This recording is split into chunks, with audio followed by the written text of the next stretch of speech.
Welcome to our first week of this new podcast that we're doing, Fresh Start. The idea behind this podcast is that we just want to be able to impact 6th graders to 12th graders at the start of their month and just get new ideas, new perspectives, new topics to really motivate you to start this month with a fresh start. Who cares what last month looked like, last week looked like? We're starting at the new month, just a new perspective and a new focus and a new energy. I'm Ryan Keaton. I'm here with Alex Williams, our middle school pastor, Matt Silver, our student ministry intern, and Zach Fitzgerald, our high school volunteer. And we're going to be with you over the next couple of months. We're going to release this the first of every month, and we're going to have special guests sometimes. We're going to have different topics. But this month, since school has been started and this is the first semester, we're going to talk about the idea of first semester ideas with school, and so we got a lot of good things coming this week, this month at you over these different things. We hope that this podcast, as we release it each month, is an encouragement. It's going to be on anywhere you can find podcasts, so Spotify, Apple Music. It'll be on YouTube. We're going to release shorter clips of this podcast throughout the month each week in little segments breaking down on Instagram, Facebook. So you have a lot of different ways to catch this podcast as you start fresh each month. We're going to start out. You've been in school for around a month now. And in this time that you've been in school, there have been some world records that have been set that you might have not even known about. And so Zach is going to tell you about some world records that have happened since you started school. Yeah, since y'all have been in school, this is just some crazy off-the-wall records. Guys, can you believe that a Russian athlete bench pressed 110 pounds 76 times while underwater before coming up for air? That's insane. I mean, that is absolutely insane. I don't even know if I can do one rep of 110 pounds above water. Like, I want to know how far below the water he was, because there's pressure involved. He had a spotter, so heaven help his spotter. Yeah, it doesn't say how deep he was, but Did it say how long it took him to do it? no, there's a video here.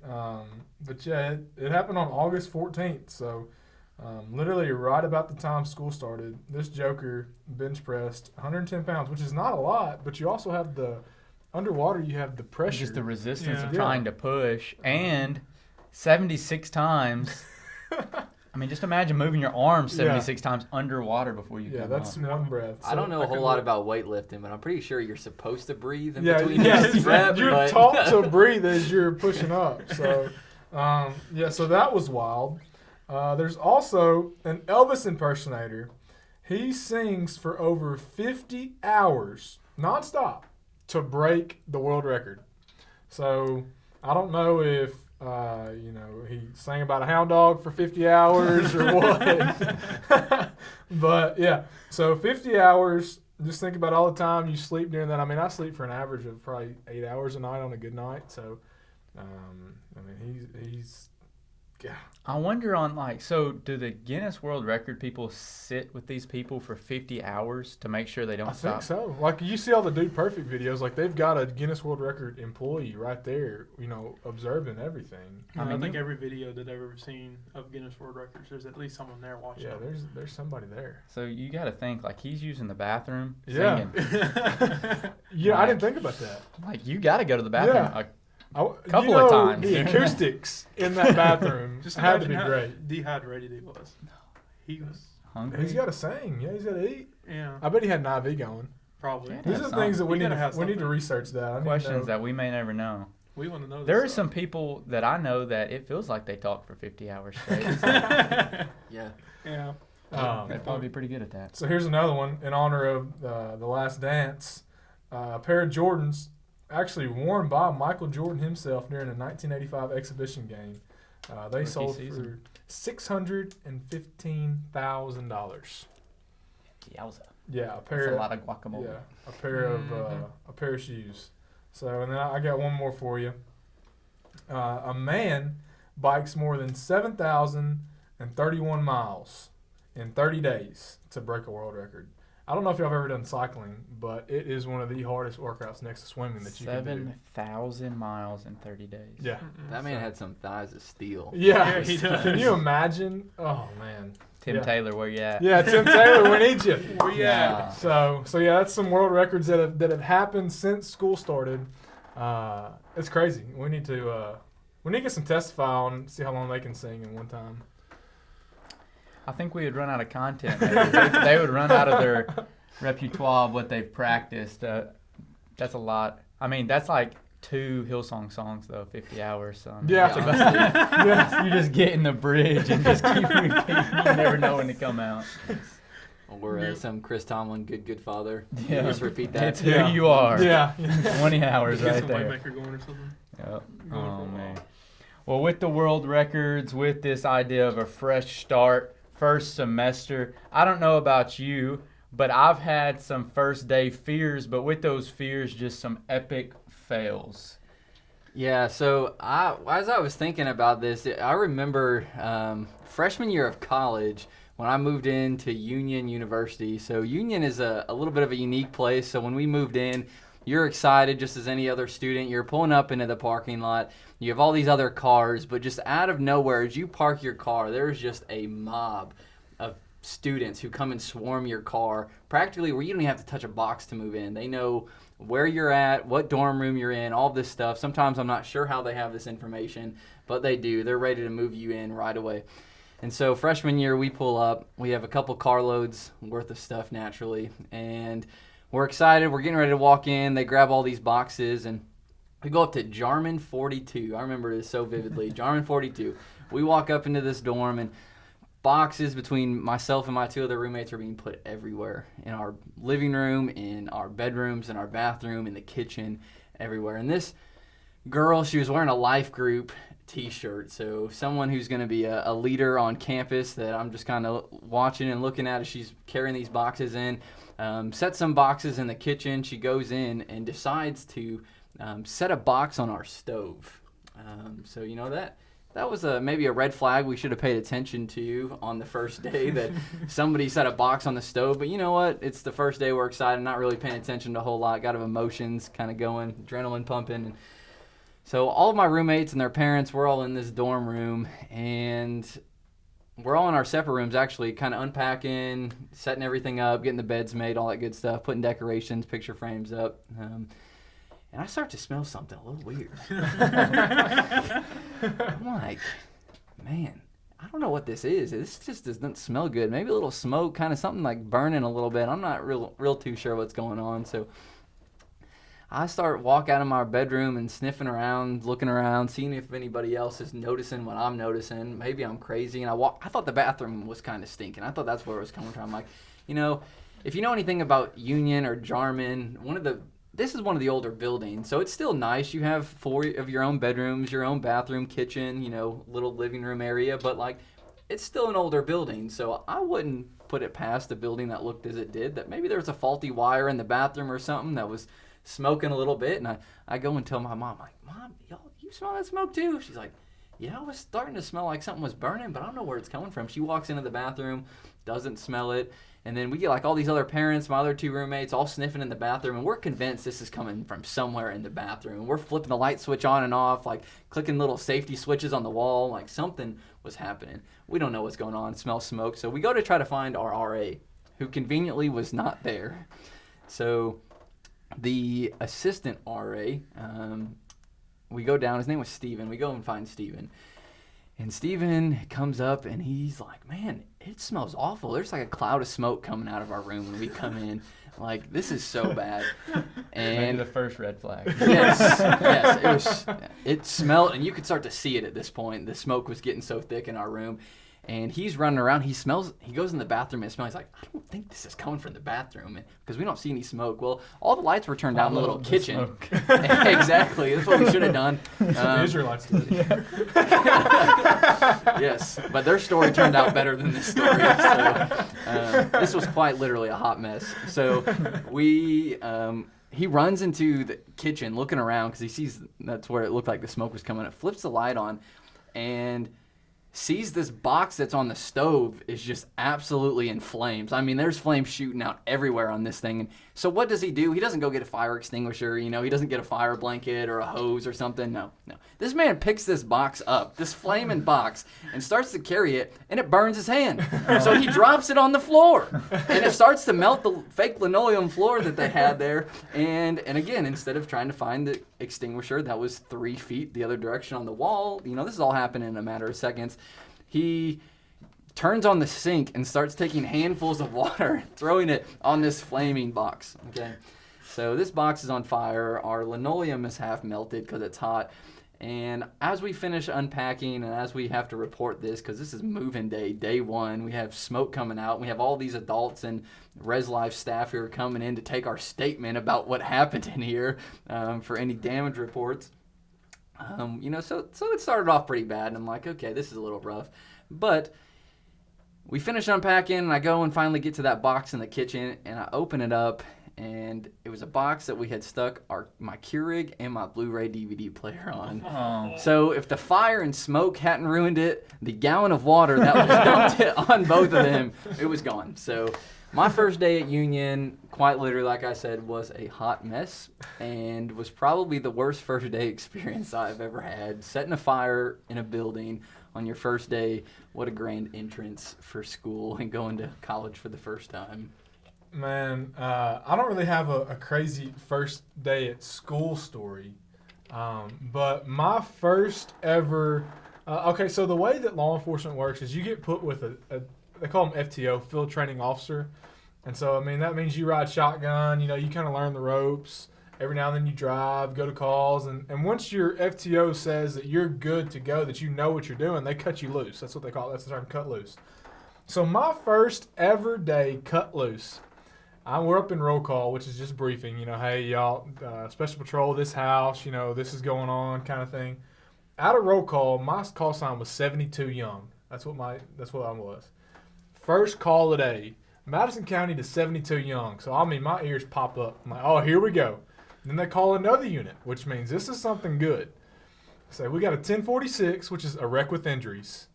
And they tell me it's in my zone and there's a kid involved. All right, So I go sprinting down the stairs. It's raining, and I get in a Crown Vic.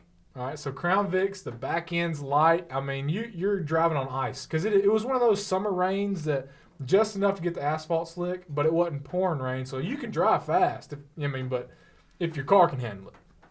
So I'm flying. It's going down Pipkin, if y'all know where that is in Jackson. It's a straight road, but it's got curves and whatnot in it.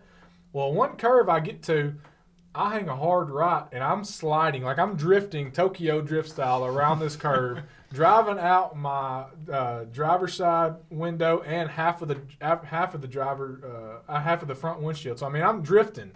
I get clear of it. I finally straighten it back up. I get to the scene, siren going, lights going. I bail out of the car, run, make sure everything's okay. Actually, the kid, no one got hurt, so it was misreported. So that was a good thing.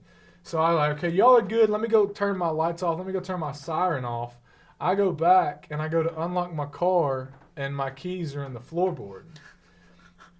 The worst thing about this is that I had blocked the road. So I've got a wrecked car behind me. EMS, the ambulance is already there, so they're inside of our perimeter.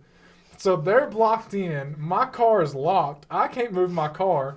The wrecker can't get to the wrecked car because I'm blocking the road. Lights are going, sirens going, and we're just standing there chilling with the siren going. I'm like, hey, I'm glad y'all are good. I can't really do anything because the car's blocking the road. So that was my first ever day cut loose, first ever call. It was literally up from there. So that's my crazy story. All right. Well, we all have fails. We all have issues, but kind of thinking about this idea of a fresh start and how we move past our failures is the idea of fears. And a guy in the Bible who was called to do something great but had a lot of fears, especially when he was first called to do it, was a guy named Moses. So a lot of us probably know Moses. It's a pretty good Sunday school story as we're growing up in church. And if you haven't grown up in church, maybe you've heard this story, maybe not. But Moses was born to a woman, and at the time, she was pretty sure that if she didn't give this baby up, that he was going to die. And so she puts him in the river. Pharaoh's daughter finds him, and in the process of all that, he ends up being raised in Pharaoh's household. But one day while he is out, he sees a slave master beating one of his fellow Hebrews, and he ends up killing this slave master. And during this time, he is afraid for his life. He thinks if he goes back that his father, Pharaoh, the household of Pharaoh, is going to also have him killed, so he runs. He runs out into a land way out from the kingdom there in Egypt and hides for decades until finally God calls him, and God calls him in a very odd and unique way. The Bible tells us that Pharaoh's out walking back basically to his village one day, and there's a burning bush, and in that burning bush, he's like, man, this is weird. This bush is on fire, but it's not being burnt up like a normal fire would. So he kind of stops. Like boxing. Yeah, like your Yeah, boxing. it just kept smoking. We were looking at it like, something's going on here, but we don't know what. Yeah, At least exactly. the box didn't talk to you. Yeah. That's where I'd have been like, Weird hey, God. okay. Yeah, none of that. Union's a God-focused place, but I've not experienced that there in my time. But so Moses sees this fire, he goes up to it, and that's when God first calls Moses, and we see this kind of first moment and first opportunity and calling of Moses by God in this bush. And Moses, as God calls him, he tells him, hey Moses, I'm going to use you to free my people. I see the oppression of the Israelites and the captivity inside of Egypt, and I'm going to use you Moses, who has committed murder, who has ran away and fled from the very people who I'm going to send you back to. I'm going to use you to free millions, actually, of Israelites out of the captivity of the king there.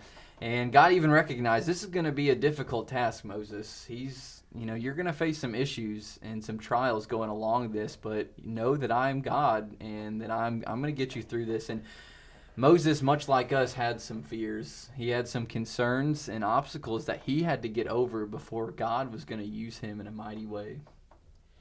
So there are really 4 different questions or 4 different things that Moses wrestles with in this story. He questions who he is. He asks God, who am I? He asks God, who are you? He throws out the idea, well, they won't believe me anyways if I go to them. And then he starts making excuses, and he says, I can't speak.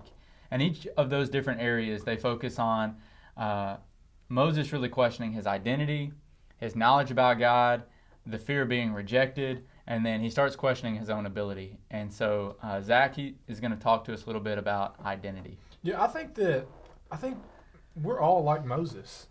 And when we take the idea of kids going back to school, the identity question is such a prevalent question.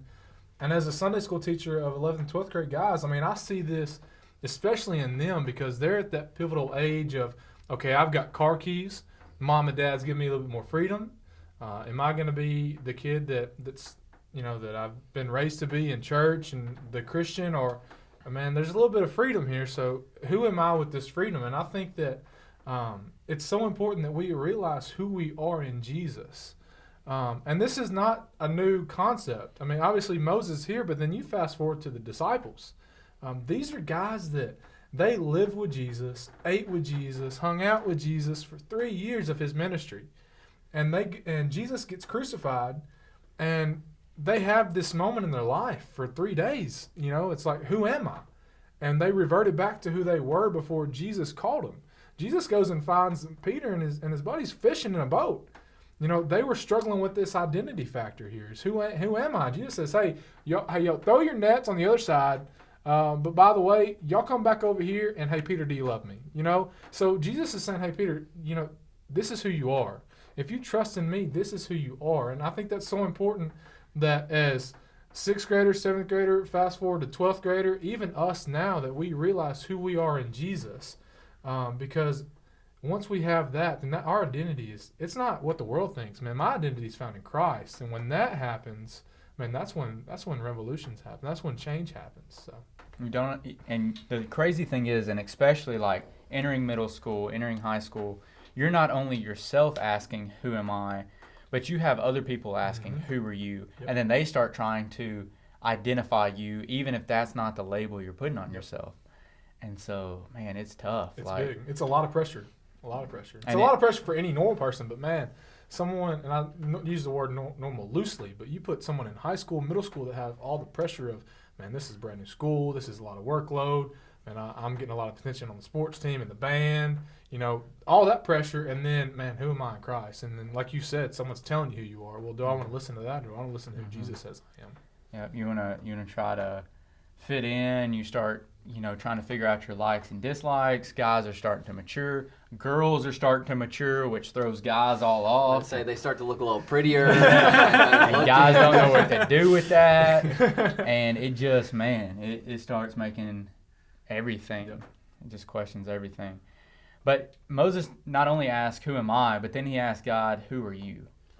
One thing that we live in a society where knowledge is power, and we even see that just even as kids and high schoolers, middle schoolers, that our parents, which is a good thing, encourage us to make good grades, and as we make good grades, have a good GPA in high school, that we can go on to college. And the reason why we go to college is that we can obtain some sort of degree and knowledge in a certain field so that we can have a successful life, a successful career, make money, provide for family, which all those are good things. But I think our culture in kind of pushing us that direction also creates our own stumbling blocks for ourselves and our students in the thought that Moses, he questions God. He says, well, if I go to these people and I tell them that I'm freeing you, or I go to Pharaoh and say I'm freeing you in God's name, well, and they ask me about God, what am I supposed to tell them? I don't know about you. I've been running from you. I've been running from Pharaoh for all these years. I really don't know a whole lot about who you are.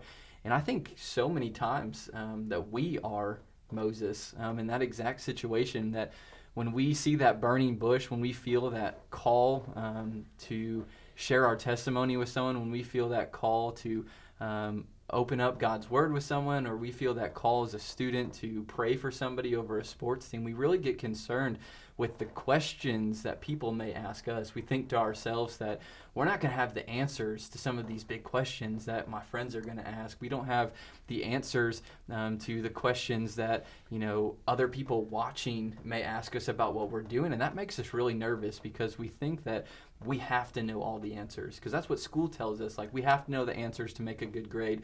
We have to know the answers to interview well and get a good job. And we find ourselves wrestling with that same problem. And God gives the most basic but the most perfect answer when Moses says, well, what am I supposed to tell them when they ask who you are? And he says, tell them, I am who I am. God didn't give him this big elaborate answer. He didn't go into itty bitty detail. He told him, he said, Moses, I'm the person I've always been. I'm the one who created you. I'm the one who called you to do this ministry, and I'm the one who's going to sustain you through it. And I think that's such a great promise that we can rely on, and that you as students can rely on as you're going through school, that if you feel God leading you to talk to somebody, or if you feel God calling you to pray in front of your class or to share the gospel with somebody, that God's going to be there for you through it all. He's the God who created you and knitted you in your mother's womb, and he's the God who's going to give you the strength and the words to say. No matter how much knowledge or scripture you think you have, or worry that you don't have in your own mind, God is all powerful, and he's going to get you through every situation that he calls you through. Yeah. So, who am I? Identity. Who are you? Knowledge about God. But then he says, they won't believe me. And he just fears of being rejected. And especially, man, through middle school, high school, you want to fit in. You don't want to be the person who sticks out. The nail that sticks out gets hammered. And so you just try to blend in. You try to go with the flow. And so I know that one thing that always held me back whenever I was trying to decide, do I want to stand up for Jesus, is, man, will I be rejected? Will I be someone who's just looked at as, the term Jesus freak was real big. Like, that was a DC Talk song, but You're showing your age there. I am, Yeah. dating myself a little bit. Those gray hairs are sticking a little further out right now. They're like DC Talk. Yeah. But you don't want to be that goody good, like the one that just sticks out as far as everybody. And, for Moses, he was afraid of being rejected because he was a Hebrew, but he was raised in Pharaoh's palace. And so he had to have thought, well, even though I am a Hebrew, they don't accept me because I wasn't raised like they were raised. But then if he turns his back on literally the family that raised him in Pharaoh and saying, let my people go who I truly am, then if they start rejecting me, who is going to accept me? Because if the Hebrews don't, and if Pharaoh and the Egyptians don't, I don't fit in anywhere anymore. And I think, at least for a long time, and still now, we have that fear as well. We fear, all right, well, if I keep messing up and hanging out with these kids at school, my friends, maybe I play a sport or I'm involved in something, and they do things that I know I shouldn't do. Well, if I don't hang out with them, then in all my extracurricular activities, I'm going to be the odd person out because I'm not going where they're going. I'm not doing what they're doing. And so when I'm playing basketball or I'm in beta or I'm in the band or whatever, and I haven't hung out with them outside of that, then I'm not going to know the jokes that they know. I'm not going to know the inside stories. But then if I start going to all those things and then I still try to go to church on Sundays and Wednesdays, well, then all of my church friends will start calling me a hypocrite because I've started hanging out with all these other people and doing things. And it's just tough. You're in this limbo state of, I don't know what to do. And so we're afraid if we finally step up and say, you know what, I can hang around these people but not participate in the things that they do, not compromise my identity, if they reject me, I would rather be rejected by them than rejected by Jesus when it actually matters. And I think that's the tough thing. And it's something that, we struggle with our whole life, I think. The idea of, we want people to accept us, but what are we willing to forfeit? Which kind of leads into the last thing. You ask these questions, you start feeling convicted, and then that's when the excuses come. Yeah. The excuses came for me a lot because I was mostly sheltered my whole life. I was mostly homeschooled. And whenever I stepped up out of homeschool and started actually stepping into a role of something, it was difficult for me because I was always quiet, always not wanting to be around anyone. And it was kind of difficult for me to step up into the role I'm in now because I always made the excuses of all these different topics that we've talked about because I was never raised in a church. I was never raised going to public school or any of these things. So I never was, adapted to the feeling of being a leader or being around people all the time. And I questioned my ability to do a lot of things. I questioned my ability to be a leader, to be a minister, to be a friend to students who they can look to, who they can talk to if they need someone. And it took me a while to step up into that spot to realize, I'm a leader. There's a reason that God's put me in this situation. There's a reason that He called me to full-time ministry. There's a reason why I'm standing in the position of a student ministry intern compared to what I used to be. Right. And if you guys have been around me for a long time, you realize He's stepped up a lot. I questioned my ability to do a lot of different things from whatever it was to now. If you would have looked at me however long ago, whenever quarantine had started, I weighed 300 pounds and was at the point of I was not happy with myself. I didn't have any confidence. I didn't have nothing. To now, where I've lost, 6 months later or so, I've lost 63 pounds. I'm sitting here looking at myself, and my confidence is at all-time high because I stopped questioning my ability and stopped making excuses of I got to do this and I got to get it done because God's called me to do it. Yeah.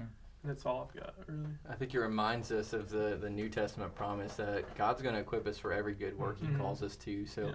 And even in this story, when Moses says, God, I'm not an eloquent speaker. I stutter. I was going to sound goofy if I speak up. God even at that point said, Moses, you don't have to worry about that.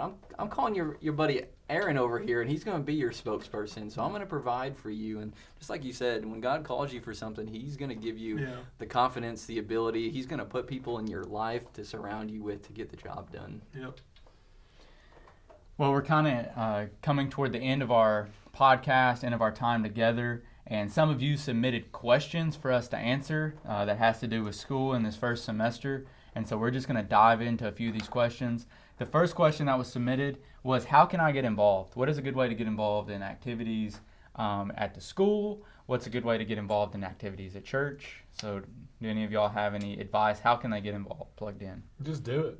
I mean, Yeah. there's no secret formula. I mean, if we got something going on, man, we got Revive or here at church, man, just come, just hang out, bring your friends. If you wanna try out a team, man, just go try out, just be on the team. There's no secret formula here. It's just, man, you just gotta just be like Nike and just do it. Yeah. You know. That was probably my biggest regret in high school, I think, is I chose to be a one club or one sport person. I got involved in wrestling and didn't do anything else. And I think when we get nervous about going and trying out or being a part of a new group, we limit our opportunity to be that like Christ has called us. So just anytime there's something new that even intrigues you, just because you're the new person, it's not going to be weird for you just to show up at a meeting or try out for a team. Coaches and club sponsors, they want people. They want people that they can help mentor. So just go for it. Yeah. Don't be scared to fail. You know, like Matt was saying. You know, the fear of failure held you back. But man, you can't just go out there and be, you know, the best baseball player on the team or the best singer in the band, like in the chorus or whatever. You got to do it, you know, and you're going to get better with time, and you're going to get more comfortable around people. And like you were saying, I really hung out with just the football guys in high school. Even though I was in the basketball team, you know, I would go and I would hang out with them, and I mean, I played football too. But once I started branching out and really investing in my basketball teammates, man, they're some of my best friends that I ever had, and I missed out on that for 3 years. You know, so I mean, the opportunities are endless. All right, what is something that keeps you motivated when you aren't in the mood to do your work? I tell you, for a long time, it was a leather belt. I was afraid that if I failed, I would get whooped when I got home. But that, I guess, motivated me to then set goals. That my goal for a long time was don't get spanked. But then it became I want to get into college. I want to, you know, to be able to obtain a job that gets paid. And so I guess for me, really, it was setting goals. And those goals motivated me. You know, Matt has set goals, weight goals, you know, strength goals. That's motivated him to lose weight. And I think when you have goals, something you can work toward, it helps. Yeah. Surrounding yourself with the right people too is a big key to that, because you know sometimes self-motivation is difficult, but when you got a friend or two that's kicking you in the tail and say you need to go get this done, it's so much easier to get it done. Like-minded people. One of the things that helps me get through everything is set the goal of, like, I've already set my goal of I want to be a minister, like I'm already surrendered to full-time ministry, but going bivocational, it also made me set the goal of I want to go into this workforce. And with sitting across from the person who's one of the biggest influences to me, going into law enforcement is what I want to end up doing. And setting that goal to go into that, you know, do something that you want to do something that you have the heart for, and just make sure you have the heart for it. And setting the goal to find, you know, do the job that you will love most likely, that's what's keeping me going. Yeah. All right. One of you asked, what are your thoughts about the staggered school system? I'll say I am thankful that I don't have to make these decisions, but I will say as far as being a leader and trying to do this on the church aspect, a lot smaller than like school systems across the county, I'll say that I commend leadership in schools for trying to do the best they can to get students in person. I got my master's degree completely online, and I know as a mid-20-year-old, it was very hard, and you had to stay very disciplined to be able to learn and to grow and to pass online, even as a mid-20-year-old. So I can imagine like a first, second, third grader with their parents at work trying to learn from home. Like, the person I am today is because I had teachers and coaches pour into me my entire life growing up. And kids need that. And so I commend school leadership for trying to do the best they can to get kids in the classroom and then rolling with the punches as best they can. So while it's probably not ideal, man, props to you for trying to make it work. Last question. How do I let Jesus shine through me at school? I think just the Bible tells us, Jesus says in the book of John, they'll know you by how you love. Like he says, they will know that you're mine by how you love. And so I think it's so important that we just show love in all aspects. at school, at work, at practice. It's just, man, just love on people. That's what Jesus told me, love God, love people. That's what it is. And I think, and we throw love out so loosely so many times. And one day I'll tell you that I love chicken, I love the Cubs, and I love watching the, Tennessee football. I mean, and then I'll say, hey, I love Jesus too. Well, my love for Jesus, if it's the equivalent of me loving chicken, we got a problem. You know what I'm saying? I mean, arise, kill, and eat. Praise Jesus. But, it can't be the same, but we just got to love on people. That's what we're called to do. Go ahead. I as well think, the idea of loving is kind of wrapped up in consistency. Whether it's consistency of who we hang out with, consistency of coming to church, consistency of participating in youth activities, consistency in showing up to even practice on time, because all of those things that you were consistent about shows your character and shows that there's something a little different when you're constantly and being consistent in loving people, when you're being consistent in inviting people to church and being willing to pray for them, or just being an open ear for people to talk to and come to, makes a big difference, because oftentimes people don't just want you to solve their problems, right? They just want someone to listen to love them. And when you can be consistent in all of that, you are completely different and stand out from a lot of your peers and students around you. Yep. Well, that's all the time we got for this week. We hope that you were able to start this semester well, and whether you killed it last month or not, let's have a fresh start as we start this new month. We'll see you again next month.